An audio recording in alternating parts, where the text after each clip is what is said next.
ಮಲೆನಾಡು ಭಾಗದಲ್ಲಿ ನಿರಂತರ ಮಳೆ ಸುರಿಯುತ್ತಿರುವ ಪರಿಣಾಮ ದಾವಣಗೆರೆ ಮೂಲಕ ಹರಿಯುವ ತುಂಗಭದ್ರಾ ನದಿ ಅಪಾಯ ಮಟ್ಟವನ್ನು ಮೀರಿ ಹರಿತಾ ಇದೆ. ತುಂಗಭದ್ರಾದಿಂದ 39,000 ಕ್ಯೂಸೆಕ್ ಹಾಗೂ ತುಂಗಾದಿಂದ 68,000 ಕ್ಯೂಸೆಕ್ ನೀರು ಹೊರಬರ್ತಾ ಇದೆ.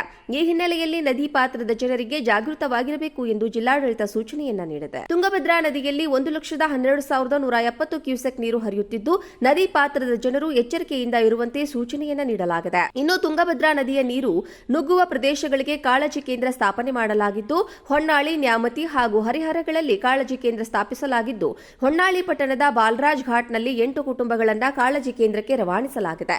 ಹರಿಹರ ಪಟ್ಟಣದ ಗಂಗಾನಗರದಲ್ಲಿಯೂ ಕಾಳಜಿ ಕೇಂದ್ರ ತೆರೆಯಲಾಗಿದೆ.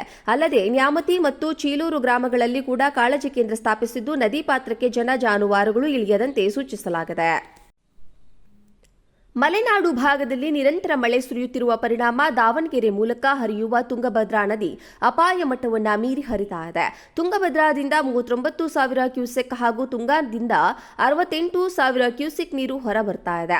ಈ ಹಿನ್ನೆಲೆಯಲ್ಲಿ ನದಿ ಪಾತ್ರದ ಜನರಿಗೆ ಜಾಗೃತವಾಗಿರಬೇಕು ಎಂದು ಜಿಲ್ಲಾಡಳಿತ ಸೂಚನೆಯನ್ನ ನೀಡಿದೆ. ತುಂಗಭದ್ರಾ ನದಿಯಲ್ಲಿ 1,12,170 ಕ್ಯೂಸೆಕ್ ನೀರು ಹರಿಯುತ್ತಿದ್ದು, ನದಿ ಪಾತ್ರದ ಜನರು ಎಚ್ಚರಿಕೆಯಿಂದ ಇರುವಂತೆ ಸೂಚನೆಯನ್ನ ನೀಡಲಾಗಿದೆ. ಇನ್ನು ತುಂಗಭದ್ರಾ ನದಿಯ ನೀರು ನುಗ್ಗುವ ಪ್ರದೇಶಗಳಿಗೆ ಕಾಳಜಿ ಕೇಂದ್ರ ಸ್ಥಾಪನೆ ಮಾಡಲಾಗಿದ್ದು, ಹೊನ್ನಾಳಿ, ನ್ಯಾಮತಿ ಹಾಗೂ ಹರಿಹರಗಳಲ್ಲಿ ಕಾಳಜಿ ಕೇಂದ್ರ ಸ್ಥಾಪಿಸಲಾಗಿದ್ದು, ಹೊನ್ನಾಳಿ ಪಟ್ಟಣದ ಬಾಲರಾಜ್ ಘಾಟ್ನಲ್ಲಿ 8 ಕುಟುಂಬಗಳನ್ನು ಕಾಳಜಿ ಕೇಂದ್ರಕ್ಕೆ ರವಾನಿಸಲಾಗಿದೆ.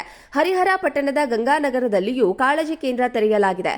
ಅಲ್ಲದೆ ನ್ಯಾಮತಿ ಮತ್ತು ಚೀಲೂರು ಗ್ರಾಮಗಳಲ್ಲಿ ಕೂಡ ಕಾಳಜಿ ಕೇಂದ್ರ ಸ್ಥಾಪಿಸಿದ್ದು, ನದಿ ಪಾತ್ರಕ್ಕೆ ಜನ ಜಾನುವಾರುಗಳು ಇಳಿಯದಂತೆ ಸೂಚಿಸಲಾಗಿದೆ. ಮಲೆನಾಡು ಭಾಗದಲ್ಲಿ ನಿರಂತರ ಮಳೆ ಸುರಿಯುತ್ತಿರುವ ಪರಿಣಾಮ ದಾವಣಗೆರೆ ಮೂಲಕ ಹರಿಯುವ ತುಂಗಭದ್ರಾ ನದಿ ಅಪಾಯ ಮಟ್ಟವನ್ನು ಮೀರಿ ಹರಿತಾ ಇದೆ.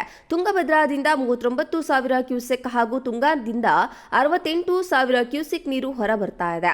ಈ ಹಿನ್ನೆಲೆಯಲ್ಲಿ ನದಿ ಪಾತ್ರದ ಜನರಿಗೆ ಜಾಗೃತವಾಗಿರಬೇಕು ಎಂದು ಜಿಲ್ಲಾಡಳಿತ ಸೂಚನೆಯನ್ನ ನೀಡಿದೆ. ತುಂಗಭದ್ರಾ ನದಿಯಲ್ಲಿ 1,12,170 ಕ್ಯೂಸೆಕ್ ನೀರು ಹರಿಯುತ್ತಿದ್ದು, ನದಿ ಪಾತ್ರದ ಜನರು ಎಚ್ಚರಿಕೆಯಿಂದ ಇರುವಂತೆ ಸೂಚನೆಯನ್ನ ನೀಡಲಾಗಿದೆ. ಇನ್ನು ತುಂಗಭದ್ರಾ ನದಿಯ ನೀರು ನುಗ್ಗುವ ಪ್ರದೇಶಗಳಿಗೆ ಕಾಳಜಿ ಕೇಂದ್ರ ಸ್ಥಾಪನೆ ಮಾಡಲಾಗಿದ್ದು, ಹೊನ್ನಾಳಿ, ನ್ಯಾಮತಿ ಹಾಗೂ ಹರಿಹರಗಳಲ್ಲಿ ಕಾಳಜಿ ಕೇಂದ್ರ ಸ್ಥಾಪಿಸಲಾಗಿದ್ದು, ಹೊನ್ನಾಳಿ ಪಟ್ಟಣದ ಬಾಲರಾಜ್ ಘಾಟ್ನಲ್ಲಿ 8 ಕುಟುಂಬಗಳನ್ನು ಕಾಳಜಿ ಕೇಂದ್ರಕ್ಕೆ ರವಾನಿಸಲಾಗಿದೆ.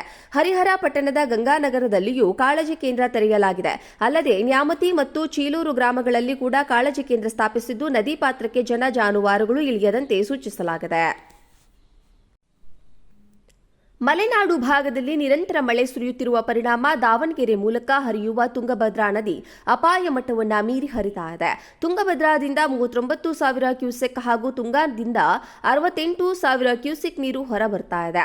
ಈ ಹಿನ್ನೆಲೆಯಲ್ಲಿ ನದಿ ಪಾತ್ರದ ಜನರಿಗೆ ಜಾಗೃತವಾಗಿರಬೇಕು ಎಂದು ಜಿಲ್ಲಾಡಳಿತ ಸೂಚನೆಯನ್ನ ನೀಡಿದೆ. ತುಂಗಭದ್ರಾ ನದಿಯಲ್ಲಿ 1,12,170 ಕ್ಯೂಸೆಕ್ ನೀರು ಹರಿಯುತ್ತಿದ್ದು, ನದಿ ಪಾತ್ರದ ಜನರು ಎಚ್ಚರಿಕೆಯಿಂದ ಇರುವಂತೆ ಸೂಚನೆಯನ್ನ ನೀಡಲಾಗಿದೆ. ಇನ್ನು ತುಂಗಭದ್ರಾ ನದಿಯ ನೀರು ನುಗ್ಗುವ ಪ್ರದೇಶಗಳಿಗೆ ಕಾಳಜಿ ಕೇಂದ್ರ ಸ್ಥಾಪನೆ ಮಾಡಲಾಗಿದ್ದು, ಹೊನ್ನಾಳಿ, ನ್ಯಾಮತಿ ಹಾಗೂ ಹರಿಹರಗಳಲ್ಲಿ ಕಾಳಜಿ ಕೇಂದ್ರ ಸ್ಥಾಪಿಸಲಾಗಿದ್ದು, ಹೊನ್ನಾಳಿ ಪಟ್ಟಣದ ಬಾಲರಾಜ್ ಘಾಟ್ನಲ್ಲಿ 8 ಕುಟುಂಬಗಳನ್ನು ಕಾಳಜಿ ಕೇಂದ್ರಕ್ಕೆ ರವಾನಿಸಲಾಗಿದೆ. ಹರಿಹರ ಪಟ್ಟಣದ ಗಂಗಾನಗರದಲ್ಲಿಯೂ ಕಾಳಜಿ ಕೇಂದ್ರ ತೆರೆಯಲಾಗಿದೆ. ಅಲ್ಲದೆ ನ್ಯಾಮತಿ ಮತ್ತು ಚೀಲೂರು ಗ್ರಾಮಗಳಲ್ಲಿ ಕೂಡ ಕಾಳಜಿ ಕೇಂದ್ರ ಸ್ಥಾಪಿಸಿದ್ದು, ನದಿ ಪಾತ್ರಕ್ಕೆ ಜನ ಜಾನುವಾರುಗಳು ಇಳಿಯದಂತೆ ಸೂಚಿಸಲಾಗಿದೆ.